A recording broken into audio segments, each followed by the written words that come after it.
Welcome to Your Story Doesn't End Here, the mental health podcast for military and veterans. I'm your host, Rachel, and my mission with this podcast is to be a voice for those who don't have a voice, bring awareness to mental health issues, and provide value and solutions to help make life more abundant. Thank you so much for coming by for another episode of Your Story Doesn't End Here. Today's guest is Rose. She's 25. She's been in the Navy for 7 years and is originally from California. And she joined the Navy, like so many of us, to get away from the craziness that was happening around her and to also get her college paid for. Rose, thanks so much for being on the show today. Thank you for having me. This feels like really surreal, being able to really talk to people on a huge, broad spectrum about my story. I feel like when people come up to me and they ask me about my story, I'm totally okay with being like, yeah, sit down with me. Let's talk. Let's have this conversation. It's things that need to get changed. And especially since a lot of our stories are very, very similar. But at the same time, there are always those fears of your story not being taken in a good sense of a light, I guess you can say, of somebody hearing it, the wrong people hearing your story, and you get ostracized or made fun of, or the people that are involved are like, there's no way that happened just because I know that other person. They would never do that to me, kind of a thing. So, but it's really good to be able to have this kind of this output to be able to really talk about real things that has happened in the military. I guess my story mostly starts, I would say, when I first moved to Whidbey Island. I had a lot of issues in Pensacola, but I don't really want to touch on those just because I witnessed things happening to other females, and I was there talking to them, helping them through their own process. And witnessing that stuff, I never thought I would come into my own situation. I was like, I'll never put myself in that situation like they did. I'm happy I was there to help them, but I'll never be that girl until I was that girl. I thought I had a good group when I first got to Whidbey. There was a guys that I knew back when I was in Pensacola, but sadly, even the people that you think that you can trust, turns out you can't really trust. And so when I got to Whidbey, we would throw little parties in the barracks, underage drinking always happening. But everyone kind of as long as no one did anything dumb, it would always stay very, very quiet. And no one really would say anything, including our own leadership of our C school that we were at. No one would really say much, just basically don't get caught, don't be stupid, because there's nothing we can do if you do. So there was one night we were all having a great time. I was the only girl mostly in my friend group just because of what my job is. It is mostly very, very, very male oriented. Even though the military is already male oriented, it's even more so when you are an air crewman like I am. And we were all just having a great time. We were playing King's Cup. And then everyone was getting very, very, very drunk very fast. And I didn't feel comfortable being in the environment that I was, because they had brought up after King's Up, why don't we play strip poker? And being the only girl in there, I was like, yeah, no, I don't think this is going to be for me. I'm going to head out. Well, one of the guys who I actually really considered a close personal friend, because I talked to him a lot about my own family situation, which is pretty closely why I joined. My father was diagnosed with cancer for the second time, and I was very depressed. I wanted to be home. I hated where I was, but I was trying to be happy. And there was times where I had thought about ending my life, but I would consider myself suicidal. It was just times of I just wish I didn't wake up. It wasn't like I ever had a plan. It was just, I just don't really want to be here. I want to be home. And I couldn't. Because during that time being in C school and stuff, it's really hard to take leave, especially when you're coming so close to the end. This person I had confided so much into, he would come over and he would let me cry to him. He would let me vent because he was dealing with a lot of his own emotional turmoil as well. So we kind of balanced each other off. Well, sadly, he's not the best drinker. He gets very aggressive, and a lot of us knew that. That's why we would try and cut him off at a certain time, but he would just keep pushing for it, and we just always would roll our eyes, not thinking much about it, just like, oh, here we go again, just another drunk dude, but whatever, we'll make sure he's in bed. Well, when I was walking home, or attempting to, I was about to leave the barracks room to go to, it was like basically on the other side of base where my barracks was. And he had stopped me at his door and be like, no, I'm going to walk you home. I was like, no way are you walking out there. During that time, it was around December up in Washington. So there's snow, there's ice. It's very not safe, especially for anyone drunk who can already barely walk. So I honestly was thinking in his best intention of like, you literally should just stay in your room. You're probably going to fall over. You're going to hurt yourself. And I don't really need that. And he was very, very adamant of, no, I'm going to walk you home. So he went to the restroom before we even could leave. But I looked at the other guys who were also very wasted. Shouldn't have even thought that they would keep him inside. But I told them, like, do not let him leave the room. I'm leaving, but he should stay here with you guys. They kind of just waved me off, like, yeah, okay, whatever. Like, we'll keep him here. As I was halfway back to my room, I heard my name being called from behind me. And before I could even turn around, I felt his hand grab my arm and yank me back. And he like looked me dead in the face. I'd never been scared of him up until that moment. The look in his face was the most terrifying thing in the world. And he just said, I told you to fucking wait for me. And my heart kind of sank, but I kind of brushed it off. I was like, whatever, like he's just a normal angry drunk. I'll just let him walk me home and then he will go straight home himself. Well, as we were walking back, he just kept on making these weird like looks at me and just looking annoyed and frustrated. And it was weird just because like I had heard these things about him being an angry drunk and I've seen some situations, but I've never seen him in this state. Even when we were walking up to the third floor of my barracks area, he pushed me up against the wall on the stairs and told me once again, he's like, do you really want to die? And I kind of like was taken back of like, why is he asking me this right now? This is a weird question. It's like, I just want to get home. So I like push him away. It's like, just walk me to my door and then you can go home. Let's not talk about anything right now. As soon as we got to my door and I was taking out my ID card to get into my room, he pushed me out of the way of my door and started pushing me up against the railing that was outside of my room. Because the way our barracks were set up, it was kind of like almost like apartment setup.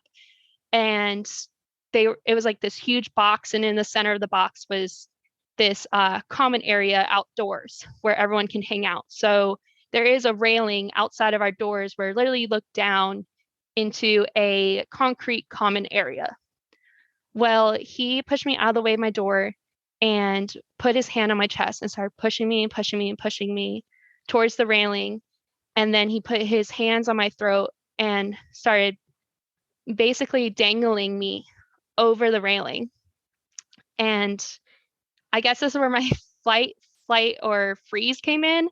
And I froze. I was just in utter shock of what was even happening. The look in his face was the most terrifying thing I have ever seen up to this day. It was just utter just rage and almost crazy because he did at one point start smiling as he was holding me over there.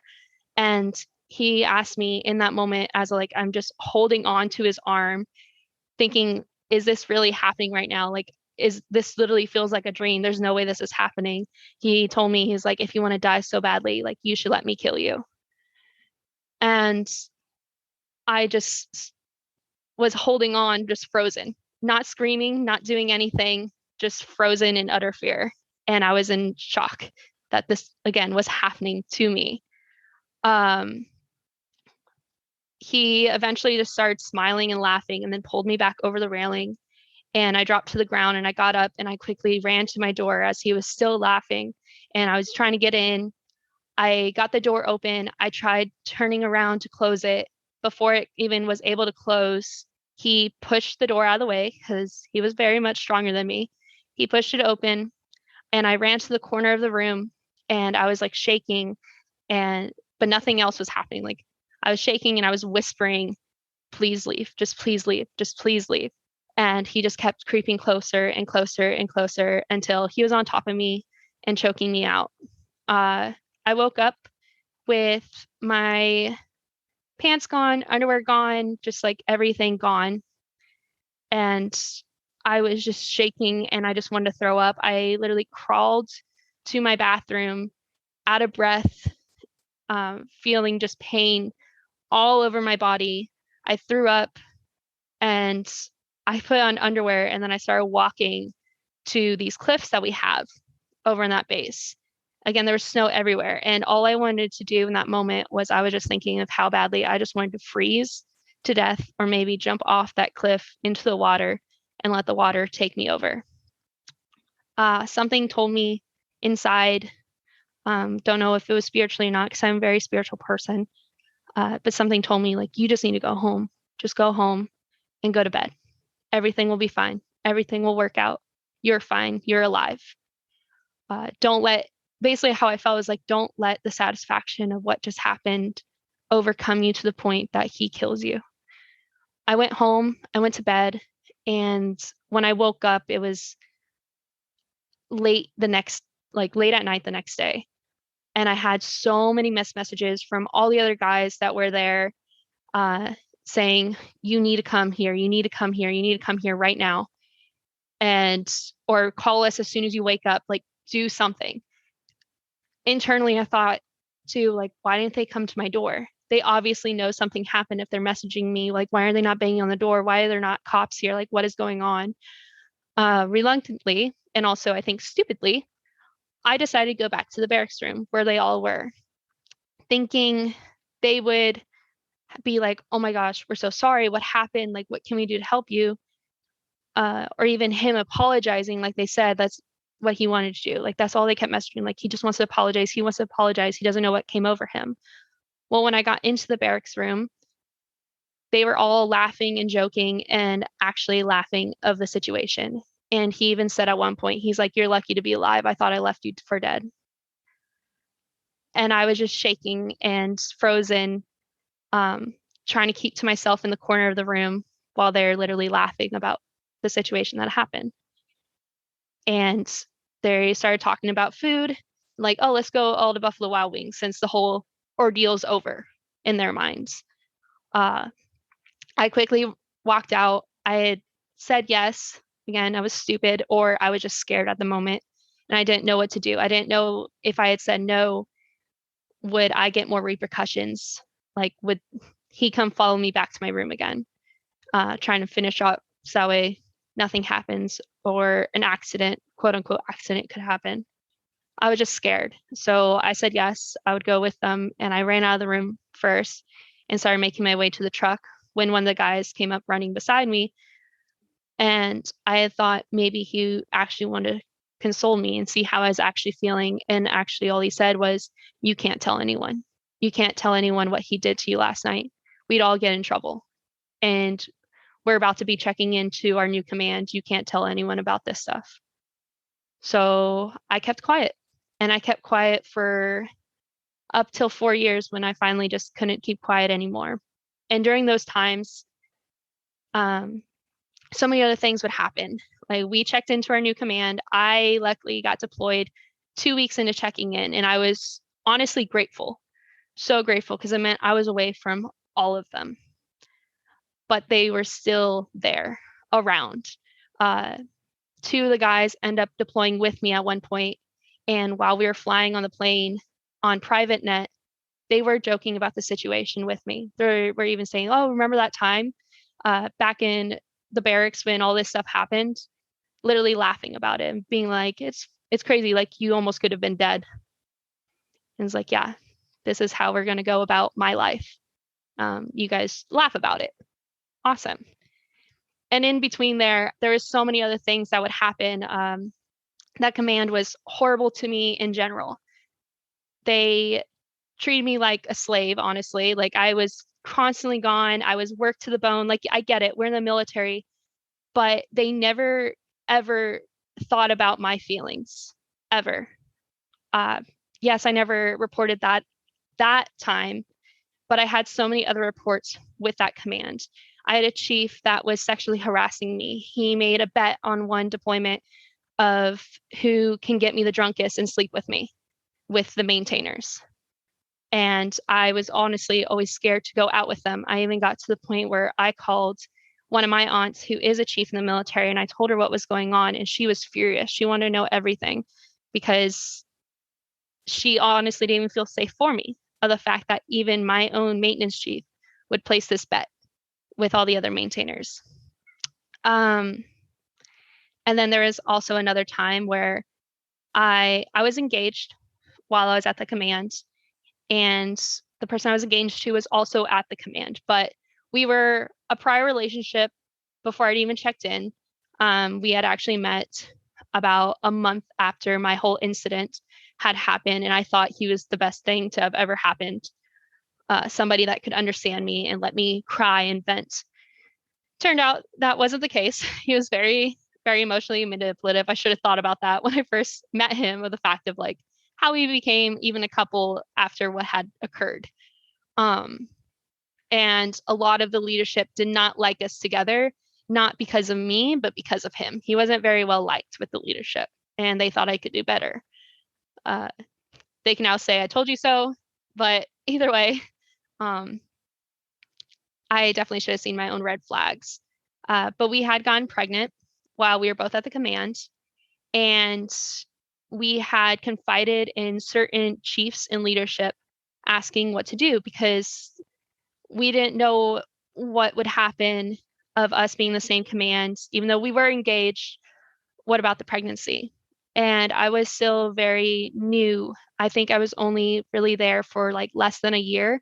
I was fully qualified, so technically I should like, I know now I never would have gotten in trouble, but they made it seem like because they were so scared to lose me as an individual, lose me as a worker, these leaderships made up all these lies saying we were going to go to captain's mast, he was going to lose rank, just all of these things. And then ultimately they even told me like, you need to get an abortion now. And I was always in tears. My fiance did not stick up for me. He sided with them and even said, we need to go get an abortion. And I was in shock. I felt like everything was crumbling down. I should have reached out to my my aunt, and I should have asked her questions, but I didn't think, I felt almost ashamed, because that's what the way that they were making me feel, ashamed of being pregnant. And because even another person that was telling me to go get this abortion was somebody I wanted as a mentor. He was my mentor, and he was even telling me I fucked up when I really didn't. So luckily, I guess in a sense, I didn't have to go get an abortion. I end up finding out I have endometriosis, so I end up miscarrying. And instead of the command letting me have time to grieve of the fact that I miscarried at about 2.5 months, and all this other issues that have come arise of possible infertility, possible other issues, they sent me on deployment 2 weeks later and did not care how I felt. They also, in that time that I was pregnant and those individuals knew I was pregnant, they still had me repo a plane all the way out to the desert. And I was sick. I had hives because that's another issue that I found out with being pregnant. My body literally attacks itself. And I was losing so much weight. I was losing hair. So many issues were arising, and they just did not care. They're like, no, you're going to send this plane because we have nobody else. And then after I miscarried, they're like, we don't care. You're still going on deployment. So I went out. I tried to suck it up, but I had a lot of emotional issues, and I was begging them, like, please, if anything, let me even go talk to chaplain while I was out there. And they just did not care. They're like, no, you're fine. You're fine. You're fine. I had even like contemplated at one point, because I was just so stressed and heartbroken, also still dealing with a lot of other things, with the fact that I'm still deploying with these people that attacked me and told me to shut up, basically. I contemplated just letting a barbell fall on my head while working out. And I had even gone to a chief during that time. One of my chiefs in first classes, I was out there with me, and I told them how I felt after that workout because I broke down crying. I was like, I contemplated dropping a barbell on my head just to end my suffering. And they were very drunk. They listened, but it was not the time to really tell them, I realized. And they took it high, far, and right. And I get it, but they had me go to the hospital. The doctors talked to me, the psychologist talked to me, and I told them the story. I told them, I was like, I miscarried only about at that time a month ago, and I wasn't okay. They even agreed. They're like, she has postpartum depression. She needs help. And the command sadly did not even consider that. They let me not fly for 2 days to go talk to chaplain and kept me there. During that deployment as well, I watched an old friend that I grew up with. He was a Marine. He was out in Japan with me. He had jumped from a building. His girlfriend had messaged me saying, you need to go talk to him. Like, please, I'm not out there. And I know you are. Can you please go talk to him?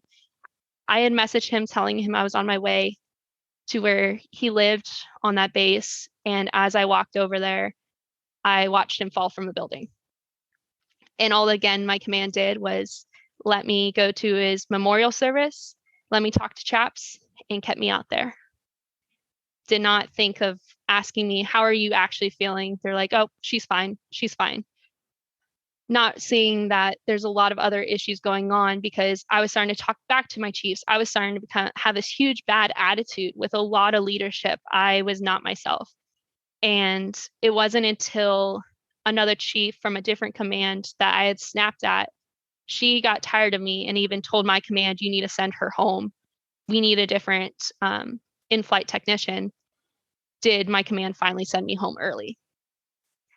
I apologized to that chief. I had actually confided in her once I found out that she had sent a report about me. And I told her what was happening, and she was livid. She was so mad. She even wrote a report on the command being like, why was this person out here dealing with so much stuff? She should have never been out here. And it was just a shitty situation, but they sent me home a month early. So I still had to deal with the entire deployment. Like, whoop-de-doo, I got home a month early just to find out as soon as I got home and they had me talk to a chaplain. The chaplain basically said I was good 2 weeks later, and I was already back on rotation another 2 weeks. So I was only got to be home for a month, and they're like, yep, you're back on the road again. So how, I mean, I don't know how much you want to elaborate on like what your job entailed, but obviously when you're in this mental state, your job is more than likely the last thing on your mind. Oh, 100%. 100%. Can you elaborate a little bit about like, just kind of the scope of what your job was, if you're comfortable, and then, like, I don't even know how to word this question. No, go. That's perfectly fine. So yeah, I understand why you're asking me that because you do know what my job was. My job was very, very, very important. I'm the only one that flies that is qualified to do any of that stuff. I do have maintainers on the ground. 2 of them usually at every deployment site that can do it, that can help me, but I'm the only one flying.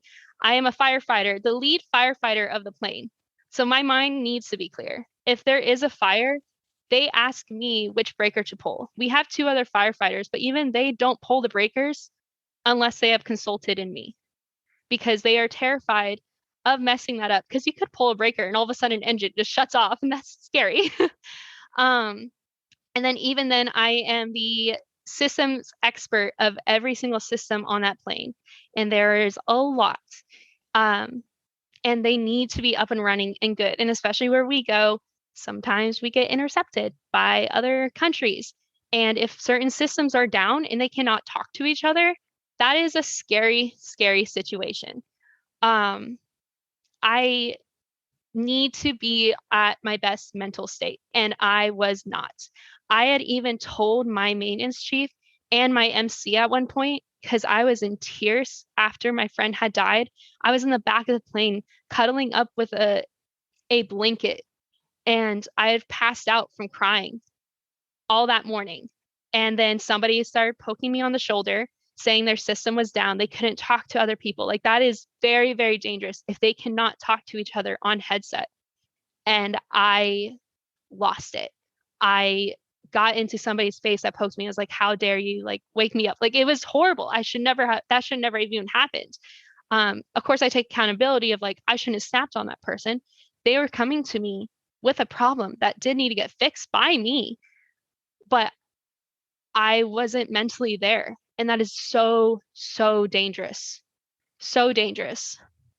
Um, I completely agree with you of, like, it was just mind blowing that with what I was qualified with, they still were sending me out. Like, I was in charge of top secret classified material, making sure none of that stuff got damaged or lost. Otherwise, I'd be in jail. But they were entrusting me with that, with my mental status completely gone. And I think that's when they finally were just like, okay, yeah, we'll send her back early because she finally lost it on chief. But even then, they should never sent me out there. And especially since when I got home, they only let me be home for a month and then sent me right back out again to be in charge of classified material. It was mind blowing. And I just sucked it up at that point. I was like, well, nobody's going to listen. So why do I keep even trying? And I just kept pushing forward, pushing forward. And then for about 3.5 years, that's all I did was I drowned myself in work to fight any other emotions I felt. It wasn't until I got to the point right before I went medically down,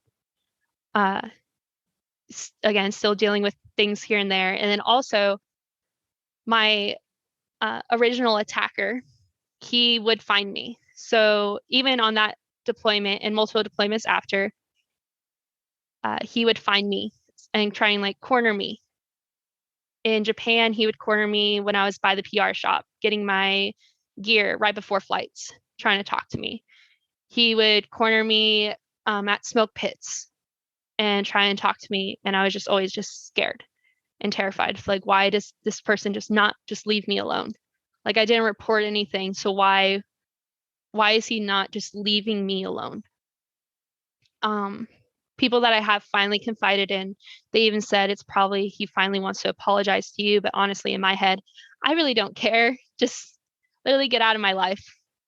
And it sucks because there's only one person from that group of 5 people that has ever come up to me and fully apologized. And now we are friends, because he even admitted to me, he's like, that night I was scared to say anything because of retaliation, but I shouldn't have. I should have stuck up for you. I was sick to my stomach when he came back and he was bragging about killing you. And it was, I finally broke down. Like, I never cried besides that night until that one individual apologized to me for not saying anything. And I started crying. So he tried to protect me from the other guys that were at the command. He would try and keep them away from our shop, or just away from me in general. But it sucked because even while dealing with just constantly working, never sleeping, having all these other issues, finding out I have medical issues of possible infertility, and not even being able to seek help because that command basically wouldn't let me. It was nice to at least have one person kind of on my side. But ultimately, I never was home. There was even one year I would think I was home for maybe 2 weeks, and it wasn't even consecutive. They just worked me to death. When I finally was starting to lose it, because I went on a PR, we had a PRT. I didn't know I have PCOS as well, and I didn't know anything really about ovarian cysts until this PRT. I was running, and all of a sudden I felt this excruciating pain and I felt like I couldn't breathe. But I also didn't want to fail the PRT. So I pushed past all of that. I started feeling like something trickling down my legs and stuff, but I just kept on running and running and running. And my fiance, he actually was the one leading the PRT, and he saw something was off in my face and he wanted me to stop as he was like timing everybody, but I just wouldn't let him. And I just kept pushing forward, pushing forward, pushing forward until after the PRT, I finally went in to go see anybody at medical. They had me see an OB, and he even said, he's like, you had a cyst burst while you were running. And it was excruciating painful. I have a very high pain tolerance. I'll even say I even had my appendix removed while I was in boot camp during the swim qualification. I passed. I should not have, because I literally was dying. But I kind of push things to the side way too often, um, including my own mental health. But also that's just because the way the military is, they kind of like push to a side, push to a side. But I finally went in for that. And it just lined up with all these other issues that I'd had previously from being pregnant. And I found out about PCOS, I found out about endometriosis, and they downed me. Well, they didn't down me right away. Instead, he told me, he's like, okay, you have this thing, but that shouldn't stop you from flying. I didn't feel comfortable though, especially just finding out about this stuff, barely even able to run. Yes, I passed my PRT, but I was in so much pain. And I even told the doctor at the time, I was like, I don't really feel comfortable still flying. And at that moment, I was supposed to deploy in about 3 weeks. It's like, there's no way I want to fly with this. I want to know what is actually going on with my body. I want us to figure this out because I just don't feel safe. And I told this to the flight doc and the OB, like straight up, because I was crying, still in pain. I was like, I say the plane goes down and we have to swim or we have to run. I can't do that. And they kind of just like laughed and smirked off. I'm like, I don't see that happening. I was like, you don't know the future. You don't know anything. Our plane has gone down before. Yes, it's been years, but it has. And it made me upset because also, like, at that time, we had a very moto chief. Good for him. He was actually great. He was just very moto, and he wanted our crew to do PT at once a week. I was like, there's no way I can run with them. Not with all this going on. Ultimately, they ignored me. And so I went to my chiefs in my first classes, telling them basically my personal stuff going on and begging them to please take me off the crew. I do not feel safe. Like, once you tell a flight doc or anybody, I don't feel safe to fly, that's supposed to down you automatically. And I was crying telling this man to down me, and he didn't. He completely ignored me and said, I don't see anything wrong with you, so you're still going to fly and you're still going to deploy for your command. I just felt so unheard and just unseen. And it's just like still mind boggling to this day of like, you saw this crying person in pain, could barely walk, and you just told them basically to suck it up and get out of the office.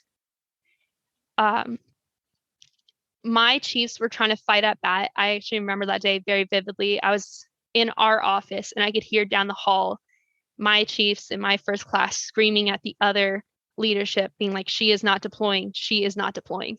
Take her off. She does not need to go back out again. They ignored them. Instead, they called my flight doc, which even then I'm like, I feel like that's kind of like, I didn't give them permission to call him.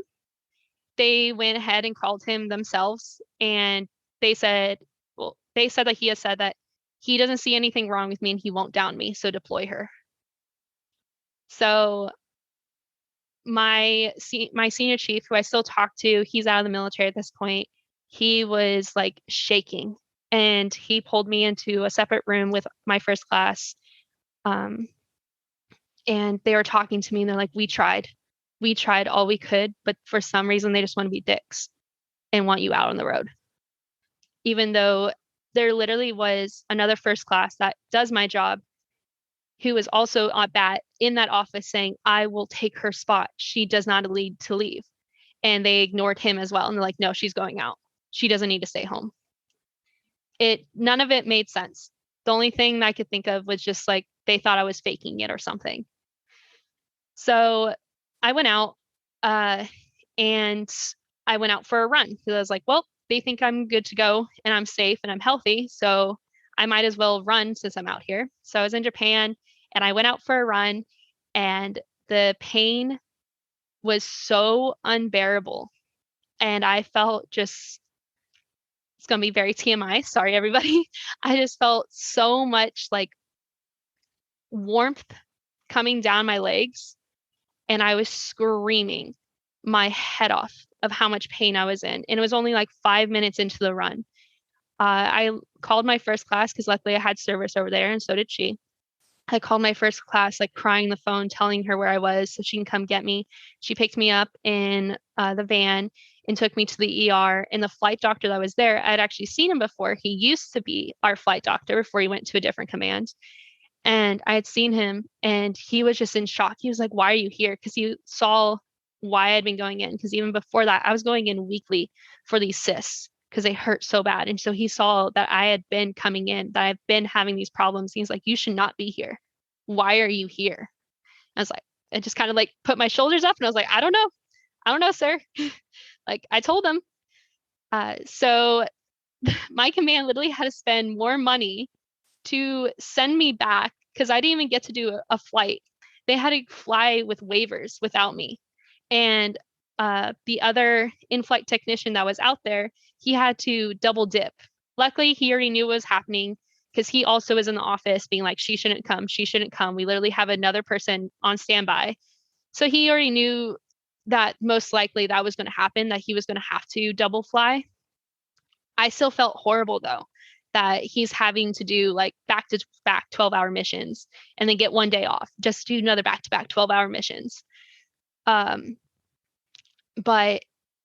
that's what they also had to do. They had to rearrange our whole mission schedule of the fact that they only had one person that was able to fly. It was just mind-boggling. Like, you guys could have prevented all of this. So they sent someone else out. I went home. The flight doc and the OB apologized. They're like, oh, we didn't realize it was that bad. But nobody at the command apologized to me. They kind of looked down on me of like, could she not have like just sucked it up kind of a thing. It's like, wow, this is great. I'm so happy I got over 1,500 flight hours in less than 3 years. And this is how I get treated. Like, you guys use and abuse me and this is it. But I think that's kind of like an attitude throughout the military. Like you know that in so many places there's such a stigma from you saying like, hey, I can't go out and deploy. I'm not okay. Because like there's always that like either Super Joe Navy or like, oh, I've done this, so you should do it.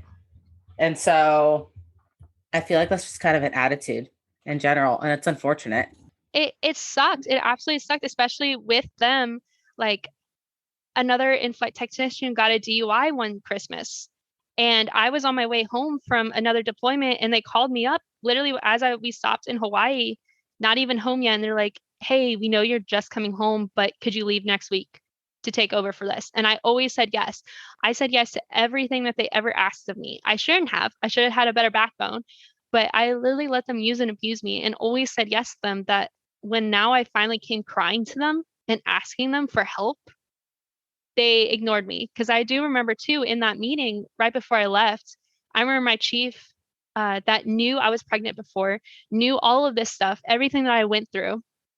And he told me, even at the meeting, he looked at me and he was like, I know what you've been through, so I know you can deal with this too. And I was just like, I'm so glad you know me. Like, thank you. I didn't think my emotions mattered at all now. Thanks. I'm so happy you are me. And I just felt so unheard and just hurt of the fact that I'm finally coming to them, like, please help me. And they ignored me after years of being their go-to. But I came home and I constantly for months and months would get asked by like leadership, like, when are you coming up? When are you coming up? uh, not really asking me how I was doing, just when are you going to be able to fly again? When are we going to be able to use you? Because I thought when I got home, they put me on LIMDU right away. And I thought I was going to go to a LIMDU squadron. And I was actually excited. I was like, okay, I'm going to be away from a lot of people that I don't really want to be around, but I haven't really said anything about.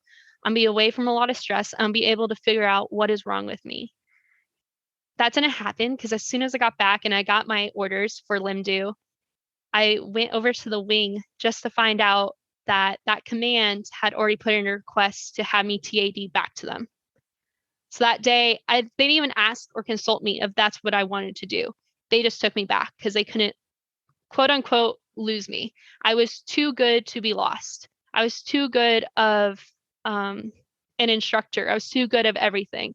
I was the only one that knew how to do certain manifests, certain other things that they just chose to just keep me rather than train new people. And I was very mad.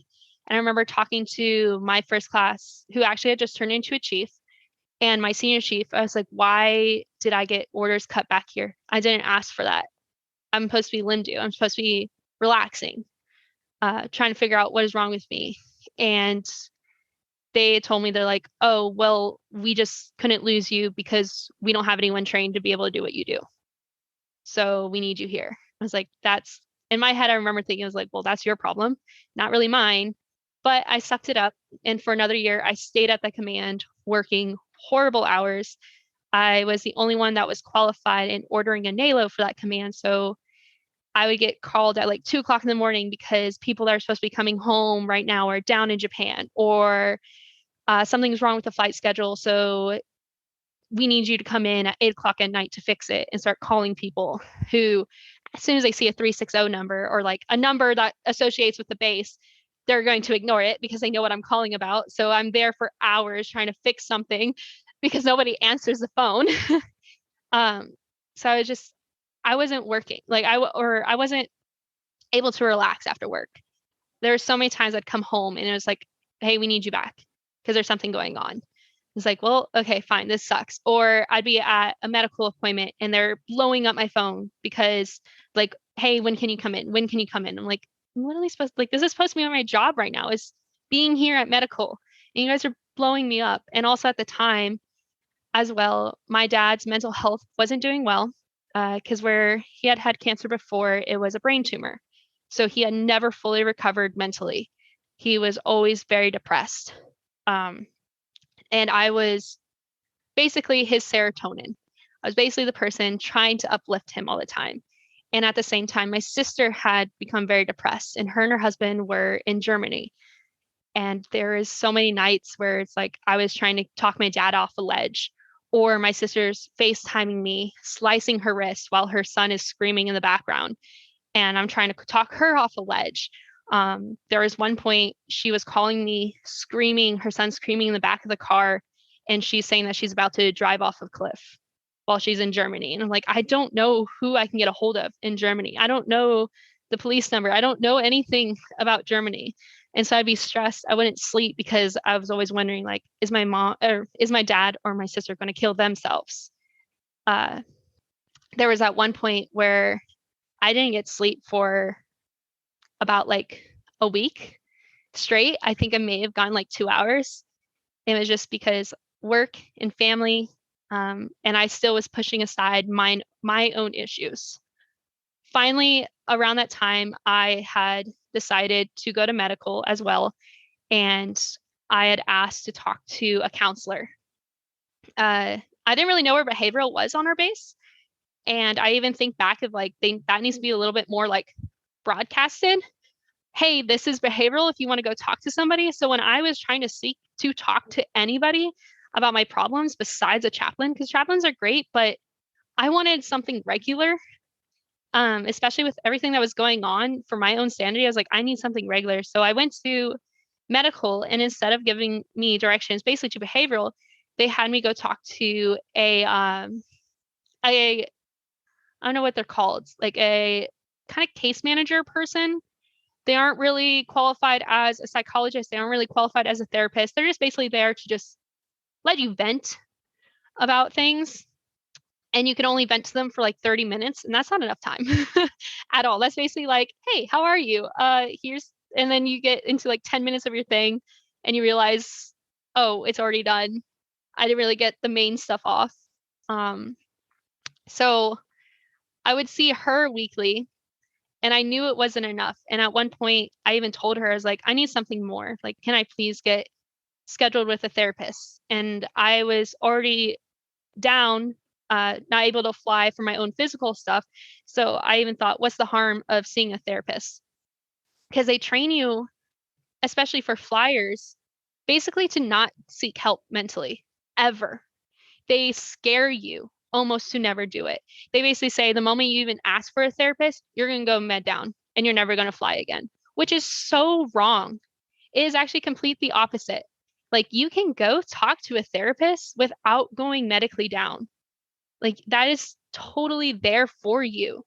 And I wish so long ago that somebody had told me that, because it probably would have changed so many different things. There's so many nights I can think of just like thinking, I just want a therapist so badly. But then my fiance reminding me, like, you can't go talk to them because you'll go med down, and we can't have that. And it's like, that's wrong. I'm Um, so glad you brought that up, because in actually a previous episode, I talked to someone who was air crew years ago, and same attitude back then. And I can't tell you like how many people that are air crew in the military or Navy specifically, I can't speak for other branches, that are really struggling. And I'll repeat this over and over all the time, I don't care, that are struggling with mental health and they don't know that. So I'm really glad you brought that point up, because um, it's it should be talked about more, in my it really opinion. should. It should. It makes me so mad. And I have talked to so many people that have come up and talked to me, because I have, with certain people I've voiced and they know what's happened, a lot of closer individuals. Um, and they've come up to me like, oh, like, were you able to seek help? And I tell them like how they can do it without ever getting repercussions of going medically down. As long as you don't say certain things, or you tell them, I don't want to be on medication, that's the number one thing. Tell your psychiatrist or your therapist, I want to stay flying and I don't want to be on medication. The therapist will work with you, um, to keep you flying. Because even when I was seeking help, when I first asked, my first therapist that I had, he wasn't great at all. But the one thing I did appreciate about him was when I came in, he asked me, he was like, so I know you're down for a different reason, but if you are trying to come up and be able to fly again, please let me know so I don't give you medication that will down you. They want to help you. They're not going to go to your command and tell them that you're crazy and all this stuff until you give them a reason to. And even then, they will talk to you before they actually will say it. They're like, we don't go to your command until we have told you we're about to go to your command with something. And that's what needs to be known. Like, please, please go talk to a therapist if you feel like you need help. No matter what your job is, it will not ruin your job. They will work with you. They want to help you. But speaking of this therapist, when I finally did tell the person there, I was like, I need something more. She told me to go to behavioral. She gave me the directions of how to get behavioral on the base. And so when I first got there, they gave me the packet. I went home with it. I filled it out. I went in the next day, gave it to them, and they set me up with one of my first therapists. I thought me and him would get along, just because when I first told him my story, especially when I brought up possible infertility, he told me about his infertility issues. And I was like, oh my gosh, this is awesome. Somebody who really understands me. And also, he was very religious as well. So we got to relate a lot of things into God. And I was like, oh, this is great. But that was like the first time seeing him. And then the second time seeing him, things kind of felt off. And it was a month later, because then I wasn't really a case that was, I forget how they categorize it now, but like in dire need of a therapist. I was just somebody that needed to vent to them. basically is how they categorized me. So I could only go see him like once a month. And so I saw him another month, and it was like I was seeing him anew. He literally seemed like he forgot everything that I'd ever told him. He was one of the first people that I actually told them about my rape and everything that has gone with that. But he took into the only thing that seemed like he listened to was I couldn't get over the fact that I possibly was infertile. Because he even brought up his own story with his wife, and he would tell me multiple times, "Oh yeah, me and my wife, we got over in like 5 minutes." I was like, "Cool, dude. Like, I'm glad you were already married at the time. I'm single, and that's kind of weird to be able to like hopefully one day meet somebody that is okay with the fact that I possibly can't carry their kids. Like, at least you already had somebody. That's awesome." But he would constantly bring up his own stories of just get over it because I got over it. I was like, okay, whatever. And we moved past that. And he would keep talking about my dad, which, yeah, my dad was a sore subject. He still was dealing with a lot, but that wasn't the main reason why I was there. Like, I've dealt with my dad's issues. The first time he had cancer was all the way back when I was in 8th grade. So it's like I've dealt with this stuff for a very long time. It's not that concerning to me. And then it was the third time that really pissed me off because came into his room and I had been crying. I had finally started actually contemplating taking my life. And my boyfriend at the time, we had broken up, but it wasn't even a bad breakup. And we even still talk to this day. We just figured we are better off friends. And he was helping me through it. He was trying his best, living far away, trying to figure out how can I help this girl. And I was literally struggling. He would call people to come check up on me because there was multiple nights where I would take my gun and I would put it up to my head. I would sit in my truck after work and just bawl my eyes out and just be like, I don't want to deal with this anymore. And it was a mixture of like, I wasn't sleeping. I was like getting over the fact that I might not be able to have kids, and my own sister and my dad are trying to kill themselves. Like, how can I get through this anymore? I don't want to be here. I'm surrounded by people I hate. I'm surrounded by people that just don't care about me. And I went to his office crying and telling him basically I'm contemplating suicide and I need help. And the last thing he said to me before I walked out that day was, "So I don't really think I need to see you anymore. I think you're good. We've had our minimum 3 sessions, but I need to close this out early because I have a PTSD patient coming in that I have to deal with. And yeah, so you don't really need to set up another schedule to see me because you're good to go." And I was just in shock because he was the first person that I really told my whole story to, especially my rape. And I just felt like, was I really blowing this out of proportion? Like, am I being too emotional? Am I being too crazy about this? Like, is it just me? Like, I thought it was something serious because I literally almost died. This man had tried to kill me, but I guess maybe I'm just being too over the top with it. So I walked out and I literally felt like nothing was going to change then. If this man said I should be over everything, then maybe I should be. And if I'm not, then that's my own problem because obviously nobody wants to listen to me anyways about it. So I spiraled so far down and I was crying. I would cry every single day. I would look at my pill bottles and just think about overdosing. I would take my guns and I would put them to my head.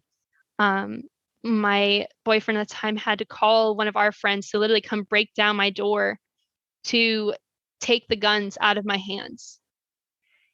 And I just felt like I was getting too much for everybody because even an own therapist can't even talk to me and can't even help me. So I remember my past first class now chief. Again, he was a great man. He was the first one to ever really like listen to me. And I remember coming into work and he was noticing something off. My command wanted to put me up for MAP, which for other people that aren't Navy, that's basically to expedite my advancement. They wanted to make me into a first class, and they're trying to get me to write up this beautiful eval, put in all this paper, this package, and I handed them garbage because I literally didn't care. And I even told them, don't map me. I'm not worth the time. And they're like, yes, you are. Like, you're literally doing way beyond what you should be doing for this command. You deserve it. And I would tell them, like, I don't care. I gave them a garbage eval during that time as well. Like, basically nothing done. They obviously fixed it for me because they knew what I was worth, but I didn't care. I would even tell them, like, I don't deserve, like, don't give me the EP. I really don't care. Like, I'm planning on getting out. Give it to anybody else. Not really them thinking that I wasn't planning on surviving after Christmas. I had, like, in my head already planned out, like, I will say happy birthday to my sister one last time, and that's it. I'm done. And they noticed something that I had written down on my eval of, like, or it was kind of also like a worksheet. Like, they wanted us to write 3 things that we want to improve on. And one of the 3 things that I wrote on there was, I want to improve my mental health. And luckily for my senior chief and my chief, they knew me so well and actually cared that they questioned it. They're like, what do you mean about this? I was like, oh, well, I'm seeing behavioral. So I'm just working on it. That's all that's what I mean. Like, I was trying to brush it off, not get them to ask more questions. They're like, okay, as long as you're seeing behavioral, like, that's good then. They didn't know that following day, though, after they had talked to me about it, of, like, I finally had given up and I had changed basically my own execution date to that day. Like, I had planned on coming home and nobody was going to stop me. I had just gotten my guns back from my friends because I convinced them that, oh yeah, I'm good. I've been seeing a therapist. Like, you can give me my guns back. It'll make me feel safer. When all in reality, I was just planning on taking my life. So my chief kind of started noticing that I'd been trying to stop myself from crying all day. And he changed who was on duty for writing the flight schedule to me literally halfway through the day. And I was kind of annoyed. I was like, why? And he had lied for the other person, saying, oh, they had an appointment that all of a sudden came up. Like, do you mind? And I was like, yeah, I guess, whatever. I'll take it over. And then he started sending people, like, to leave early who wasn't on duty, to the point that it was just me, him, and our operations officer. And luckily our operations officer, like, amazing dude. I had flown with him so many times, and he's talked to me about my dad's situation because he's had a parent that also had cancer before. So he knew a lot. Like, he was very, very caring, at least. And as soon as we got the flight schedule signed, I, like, grabbed all my stuff. I was about to run out the door, and they, like, stood in the center of the room blocking me, and they slammed the door shut, and they're like, you're not going anywhere until you talk to us. And at the time I was kind of frustrated. I was like, I was just, like, trying to convince these people that I'm fine when I'm really not. But luckily they stopped me, and because I was about to try and convince them I was okay, but then it was the look on my chief's eyes of, like, looking at me like a dad, basically, and being like, please. Like, he was begging me at this point, and he didn't even call me by my last name. Like, he was like, please just tell me what's going on before I send you home, because I want to be able to know that I'm going to see you tomorrow morning, and I don't feel like I am. And so I started crying, and I broke down. I told them everything. I told them that I wasn't okay. I told them what was going on with my dad. I told them what was going on with my sister. I told them what was going on with medical, what was going on with the therapist. And he started crying with me. And he told me, he's like, you're not going anywhere. We're going to go to the ER together.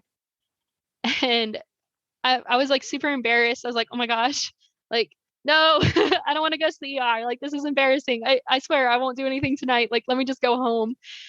But luckily he dragged me there. Didn't even give me a chance to go home. So we went there in our uniforms. Our operations officer called up a different person to take over for my duty because they knew I wasn't going to come back. And before we even got to the ER, like the conversations that we had in his car were probably the best things ever. He told me about his struggles that he's had with the military, with his own when he was younger and he had contemplated suicide, and the help that he had gotten from also a same kind of chief situation, somebody that stopped him. And then before we even got to the ER, he like looked at me. He's like, "Do you want to go get candy?" And I was like, "I kind of want candy." He's like, "Yeah, we might be there for a while." So we even stopped at a drugstore, and we got so many bags of candy. So when we showed up at the ER, they're like looking at us like we're crazy. Like why do these people have like grocery bags of like chips and candy coming into the ER? But we told them the situation, and they checked me in. They're really, really nice and really comforting. And we were laughing and joking and talking. And that was the first time that I got to go to a military psych ward. And it was in the Tacoma area. It was at a Army base because we don't have the facilities up here for it. That is our closest one. So it's a long drive, but even then it was great. Like they called my roommate.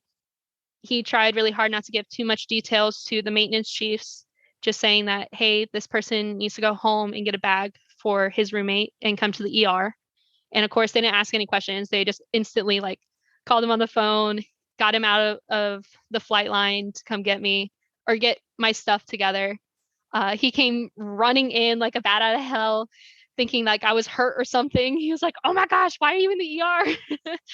um, and it was great. It was a good like time being in the ER and being able to like fully confess like I'm not okay. Like I really need this help.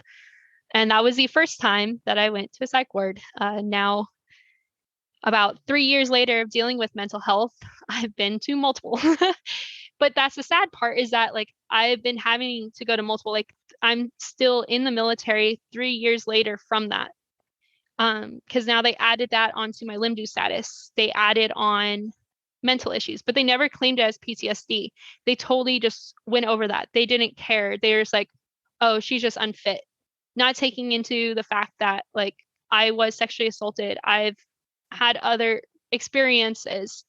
Um, Everything that I was telling them, there's like, "Oh no, she's just unfit. She just couldn't deal with it. She just couldn't cut it." Even though after it took me 4 years of afterwards to finally break, it was just mind blowing to me if they just still ignored me. Um, and then I came back after a week in the psych ward. That one was just, it's not even intensive. So the one that they put me in, it's basically just like kind of like a holding cell to make sure you're not really going to hurt yourself. So it wasn't really helpful. And I think it's because it was a military based one. I've been to civilian side now, and I've been to military side ones.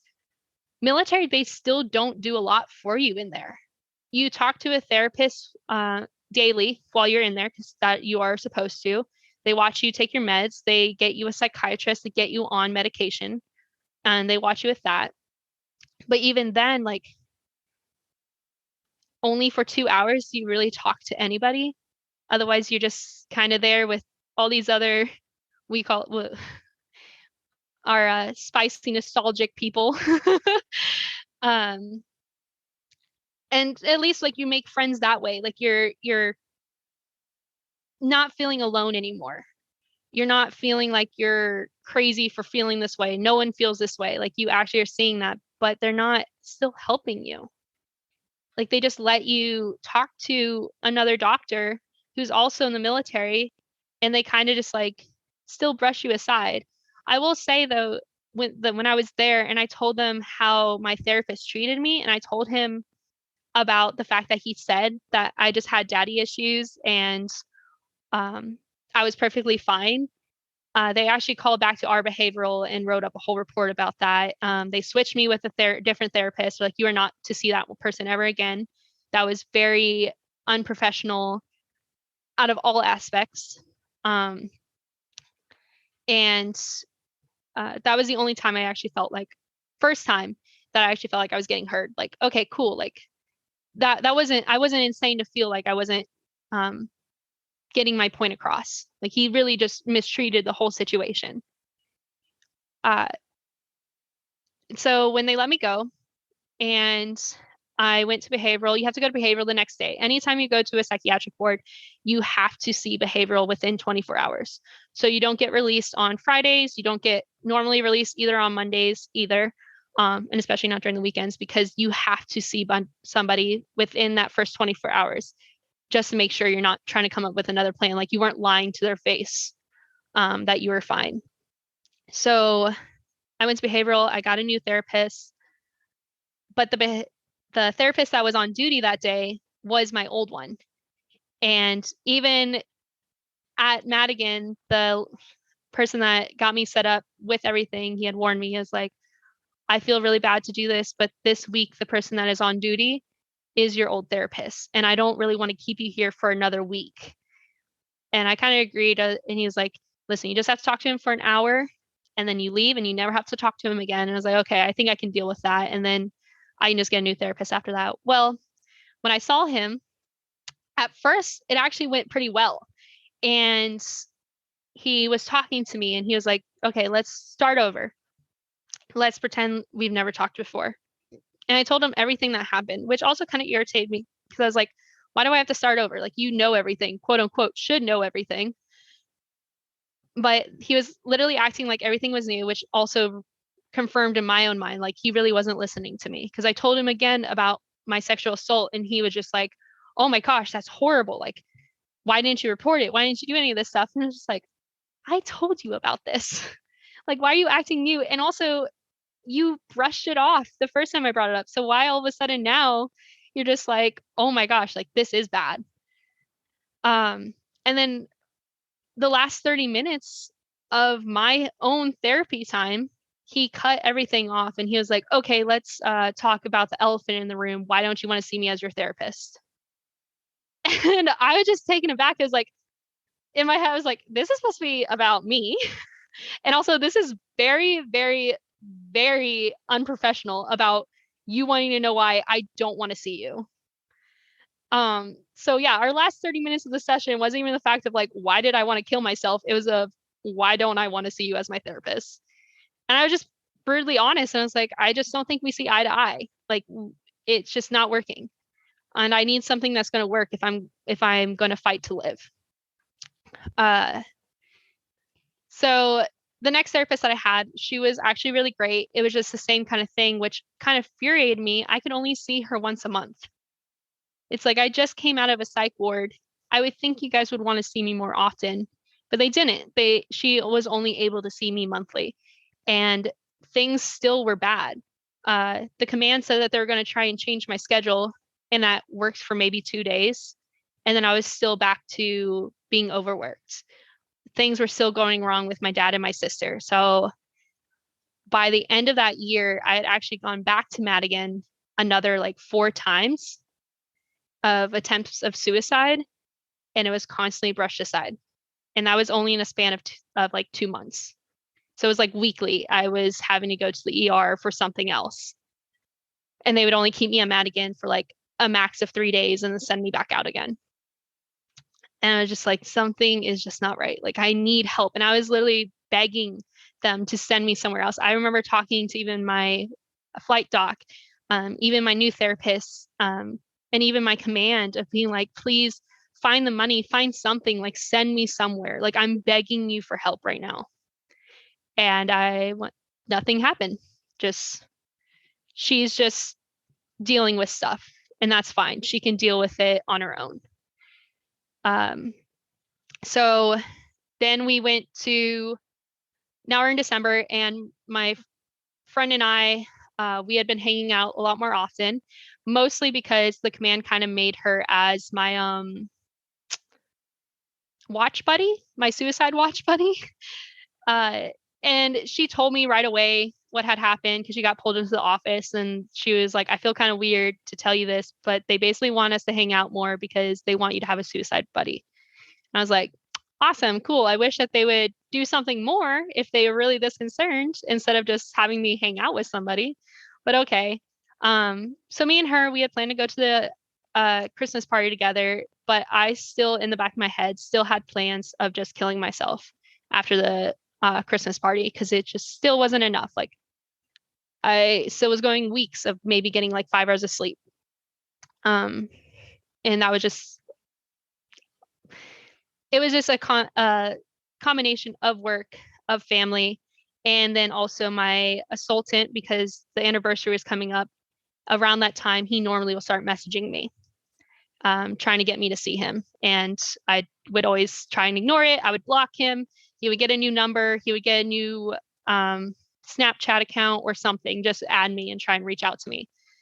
And I just felt like I was going crazy, and I just was tired. All I could think of was like, I just want to sleep. That's all I want to do, is I just want to sleep. We went to the Christmas party and we had a great time, because for me, in my head, this was my last day. The command actually thought I was doing better, and my XO would come up to me, my maintenance master chief, my CMC, they were all coming up to me and they're like, "Oh, wow, you look great. Like, you look like you're doing better." And I would just shake my head like, yeah, I'm getting help. But in my head, it was just like, no, I'm not. I'm tired of lying. Like, I'm tired of nothing happening. And I'm tired of this. I don't want to feel like this anymore. So it was definitely a huge shock to them when they got a call from the ER and the police station, because the police had to come to my house because one of my friends got worried because I wasn't messaging him, and he knew I wasn't okay. So he had called the police to come to my house, and then they ultimately called my command because I had OD'd, and I went to the ER and I was having seizures. They were putting charcoal into my system to try and flush everything out, which is like the worst thing in the world. And I remember my chiefs coming in my first class, and even the skipper and everybody, they were coming into my room, into the ER. This is like the last kind of things that I remember, because right after this moment, I blacked out for, with all the drugs that they're trying to put in me to like save my life and clear me out. For about a week, like I don't remember a lot of things. So the last thing I remember was all of them in there, trying to see if I was okay, trying to talk to me, trying to see what they can do to help. Even though it's just like, I've been telling you guys what to do to help, like send me somewhere. But they're all crying. And then I had a really bad seizure and they were all thrown out of the room. They're all taking care of me. And then I don't remember the rest of that week, up until the next thing I remember was I was waking up and I saw my skipper and our XO in my room, and they were talking to me, and they just wanted to know what happened. Like, why was this happening? Why did I choose this? Was it something that they did? And I told them, I was like, I was overworked. That's something that can be changed by your guys' side, but otherwise, a lot of the other stuff I need to deal with, but I need your guys' help to deal with it. Like, I need to see people. Send me back to the wing, like send me back to a shore command so I can deal with this, instead of having me still on sea duty acting like I'm on a shore command, because I'm not. I'm being overworked still. I'm not flying anymore, but I'm still having like close to 18-hour days. And I thought that they listened to me, but they didn't really. They had me leave the hospital. I went back to Madigan. I talked to another therapist there, and I was like, can you figure out a way to force my command basically to send me to like a 30-day program for help? And she actually was great. She found a way of, so this is a thing for everybody to know. If your command isn't listening to you, of you saying, I want to go to like a 30-day program for your own mental health, if you have a therapist, they can basically like ordering drug or like signing a prescription. There we go. They can basically make a prescription to your command, forcing their hand to have you go to a 30-day program. So that therapist actually sent everything to my therapist back on my base of, this is what she wants, this is what she needs. You guys need to do this for her to send to the command. And that's what one of the good things behavioral did. Again, I had a better therapist then. So she put up that whole entire package and sent it to my command, saying, basically forcing their hand of, you will send her here. Otherwise, now you are going against her medical needs, which can get them into way more trouble. So I got sent home once again on suicide watch until I was able to leave to my first 30-day program in Portland. They didn't, that one was pretty good, but it wasn't intensive care. So that's also another thing for people to look into of which programs you want to go to. Of, is it intensive care that you really are going to go in depth on all your problems, or is it more of just a care of, you'll talk about your problems here and there, but it's more so learning coping mechanisms, learning how to do certain exercises and stuff of when you have panic attacks, when you have this. That's what that one was in Portland. Like, we would talk a little bit about my issues, but it was more so, here are some new coping mechanisms. And it was great here and there. I definitely should have went first to an intensive one, but all in all, I'm glad I at least went to something. And I also, once again, sadly felt a little bit ignored. So there I told, you'll see a psychiatrist or your therapist, the lead doctor, the one prescribing you medications and trying to figure out your what is it called? Basically your setup of how you're going to get the help.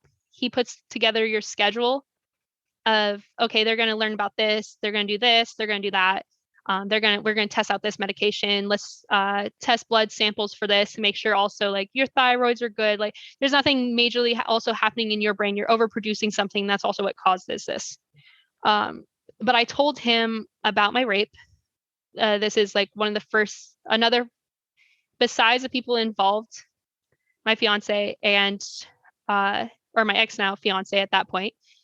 And that first therapist, this is the next doctor that I told about what happened to me and why I went a little bit crazy, and also the fact that he was reaching out. Well, he kind of brushed it aside and wanted to focus more so on my deployments. I was like, nothing happened on my deployments besides somebody jumping off a building, which was very traumatic. But I knew why I was mostly losing it was because of my sexual assault that is now coming up more often, of the fact that this guy is trying to reach out to me. And he just was brushing it aside. He never wanted to talk about it. He brought it up that one time, and then he would ask me if I was dreaming about somebody jumping off a building. I was like, no, I'm dreaming about my assault. Because they do watch in your sleep. They take notes and stuff. And I was screaming in my sleep. I was having really bad night sweats. And that's what he was more focused on. And it was frustrating to still feel like nobody is listening to me, of this is why I'm not okay. And they just wanted to focus on that trauma. So I just kind of let it off as we got into like halfway through week 2. I was like, whatever, I guess like nothing I'm going to say about my sexual assault is actually going to come up. So I might as well just deal with this, what I have. At least I'm getting something.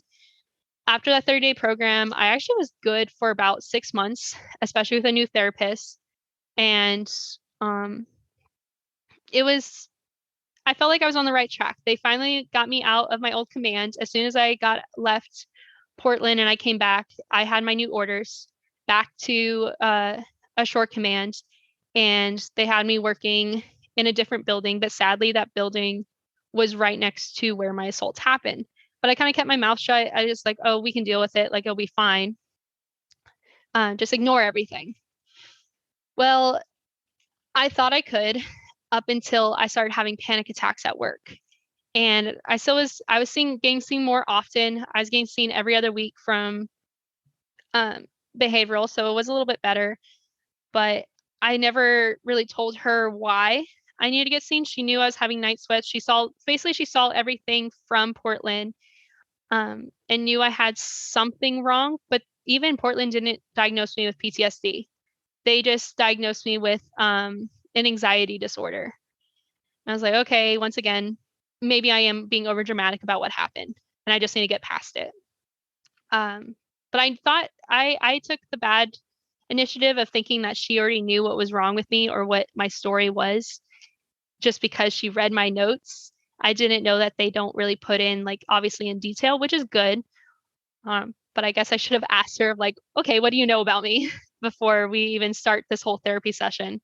Because there was one day I had a really bad panic attack at work, and my master chief, who is amazing, I'm so glad I had her on my side. She saw me have a panic attack at work because the guy that assaulted me had actually come into our building, and I freaked out. I thought I wasn't going to see him again, moving to a different spot, moving like, I don't know. I don't know what came across my mind thinking that he wouldn't come into our building because it was a space that a lot of commands used. So I had a panic attack. She pulled me into a different room and I talked to her and I kind of hinted that something had happened to me, but I never wanted it to be reported. So I didn't really go into detail. I just said like I wasn't okay. I had been hurt by somebody that's in this building right now. And so she told me to leave and she will get me basically to not come back until she calls me. And she was going to find me a new environment to work in, which it was amazing. But when I left, I got a call from behavioral because she had reached out to them. Which I'm very grateful that she did. And I talked to my therapist and she was like, hey, what's going on? Like, why are you having a panic attack right now? And I told her that a person that attacked me was in the building. And she was like, what do you mean attacked? And that's when it like I connected the dots of like, I never really told you my story, have you? And she's like, no, I knew you're always hinting towards something, but you never fully told me. So I told her my story of my attack and she was just in awe. She was just like, that man almost killed you. And I was like, I know.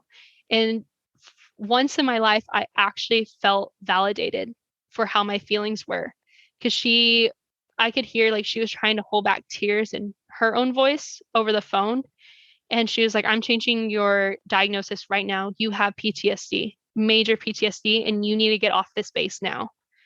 And I felt like this huge weight was lifted off me. And I started crying my eyes out of like, finally, like, I'm not crazy. Like, I felt this way for a reason.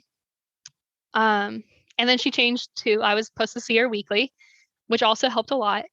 Um, and I went back to work like 3 days later. They put me in a totally different building, totally different leadership and stuff to keep me away from any of that. And that master chief still would reach out to me, and she still reaches out to me now, just to check up on me. And it's great to have like those little onesie twosies on your side, even when you have a whole room filled with dirt bags. At least you have at least one person knowing like, hey, don't mess with her because then you're also going to mess with me. Sadly, it didn't really stick too well because as the anniversary was coming up again the following year, I actually felt great. Like, I was 6 months of no suicide attempts, no suicide ideation. So Navy also has this program called the SAIL program. When you attempt suicide, you automatically get enrolled and you have a therapist with that. It's only 30 minutes, but it's not really a therapist that you're going to talk to about everything. It's more so just to talk about how your feelings are to make sure you're not trying to commit suicide again. So it's like an extra little step. And I kind of like that. Like it doesn't need to be any longer. And that therapist was great as well. And she had been seeing me for about a year and a half at that point when it's only supposed to be about a 6-month program. I could just kept failing. And we had like this whole little like ceremony of this is our last call. And it was absolutely amazing. Like, cool, we did it. Like I finally passed. And I felt like I was on the right track. Like I finally was getting my life together. I would have still panic attacks here and there. I still would have freakouts, but it wasn't that bad up until December time again. And the guy reached out to me once again and he knew where I lived and he said he was going to come over to talk to me. And I freaked out. I should have, looking back, the first thing I should have done was call the cops and say somebody's coming to my house that I don't want there, and they would have just escorted him away. Instead, I was terrified just because I'd already been having flashbacks. I had already been having panic attacks, that I went head and right of, he's going to attempt something again. I'm going to die this time. I'm going to take care of it before he does. So I grabbed my pill bottles. I got in my truck. I drove away and I OD'd again. My friend was trying to get a hold of me because were supposed to make plans, and I never showed up. So they freaked out. They came over, saw I wasn't around. They waited. When I came back, I had driven back high on so many pills. Luckily, I didn't hurt anyone then, and I hate the fact that I even attempted to even come home. Something in my head just told me, just go home and like kind of die there instead of in your car. So I drove back. They saw me, and they instantly knew what was going on, and were trying to force me to throw up while they're calling the ER, letting them know that we're on our way. They got me in the car. We went straight there, and it was the anniversary of the year prior that I was there. And I had the same doctors, the same nurses that were on staff, and they saw me and they were in tears. They were very upset that that happened again. And they at least already knew, because they looked at me and they asked me like, oh, how much did you take? And I told them, which that still shocks them and even me to this day, because I took 6 months of 100 milligrams each of Zoloft. I shouldn't have even been able to talk, especially the first time, because the first time I fell asleep for 3 hours and I actually woke up and went to the ER. Like it's still like mind blowing of the fact that I've survived those 2 times. And even for them, they're like, you shouldn't have been able to talk. Like you should have been seizing right away. So in that case of like my own spiritual, again, needs of, there's something that God still needs me here for. So I need to fight for that, because I shouldn't have survived the first time, let alone the second time. So they put the whole charcoal thing. My new chief came in and he was confused. He knew that I was dealing with stuff, but he didn't know the full situation. And I kind of just confided in him because he was a good, really, really great chief too. His wife was going through a lot of her own medical things. So he definitely was a person that I knew I could talk to that would understand. And I told him that I had been assaulted by somebody and he tried coming over to my house. And the look on his face was just like a dad caring about their own daughter and just being furious. And he was like, I'm about to go home. I'm gonna grab my shotgun. Where is this boy? Like, I'm about to kill him. And I like kind of calmed him down. I was like, don't worry. Like, I can deal with it. I shouldn't have done this. This should not have been my go-to, but that just also shows that I still need help. There's still something going on in my head that I still need to seek out. And then I went back to Matt again. I stayed there for a week, actually more of a week and a half, because it was around New Year's time, so they can't discharge you on the holidays. So, and I met some great people there. We celebrated New Year's together, and there they told me about this other place that's in Utah, and it's for PTSD survivors. It's for all PTSD, but it definitely was more accentuated towards MSTs. And so they put me with that program, and I was supposed to leave that February.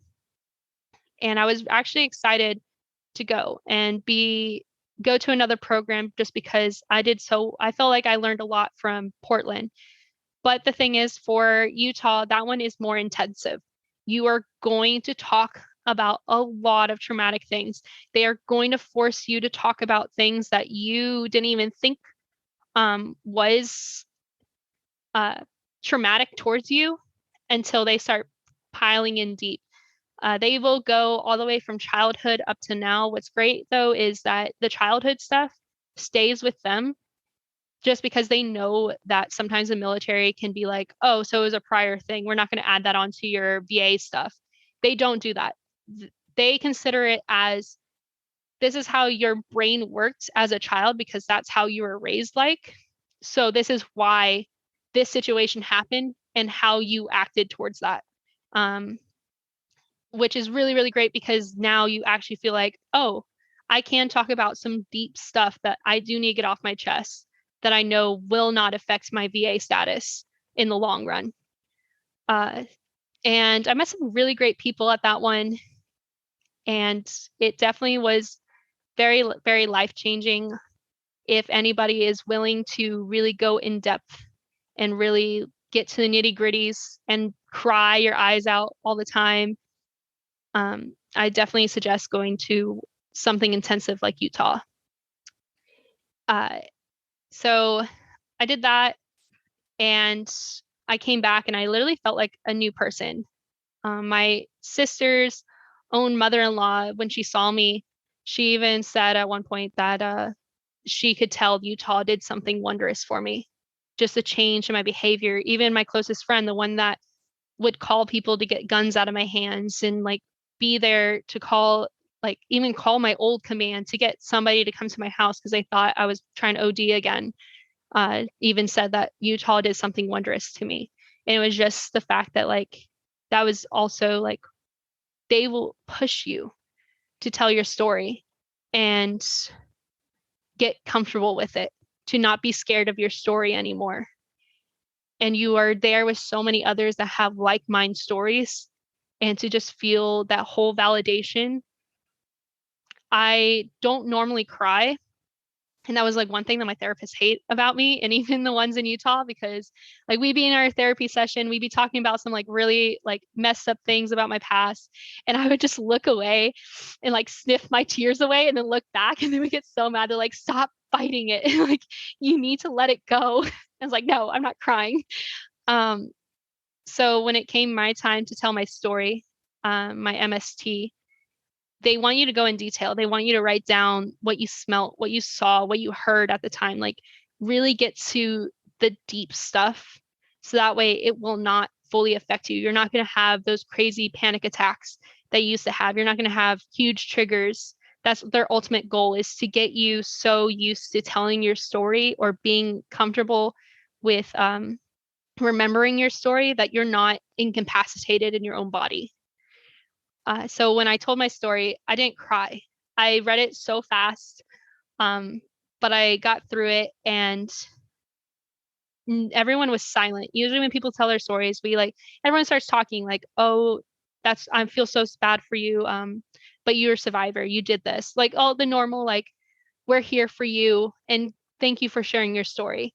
When I told my story and going in depth of even more than what I shared on here, of like his hands around my throat, of being dangled over a railing, the words that he was whispering in my ears, and even the fact that they were bragging of the fact that I'm even alive, they were just so dead silent in the room that I almost felt kind of uncomfortable of like, wait, was this not that serious? Like, are they just kind of like going to brush it off like everyone else?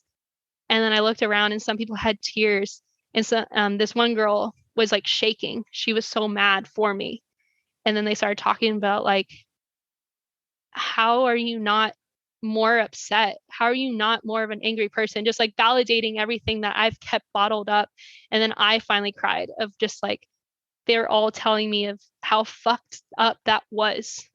And they were so sorry for me that I had to deal with somebody I thought was a true friend to almost kill me. And then I came back, and again, like I said, a lot of people could notice the difference. Even my own therapist now, she even sees the difference, and she's been trying to get more people to go to Utah because it's just so.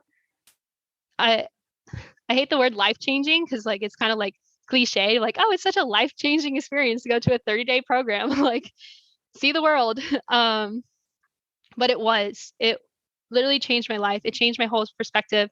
And as we're coming closer to December right now, normally my command, my people, like all my medical team would be getting ready for me to do something.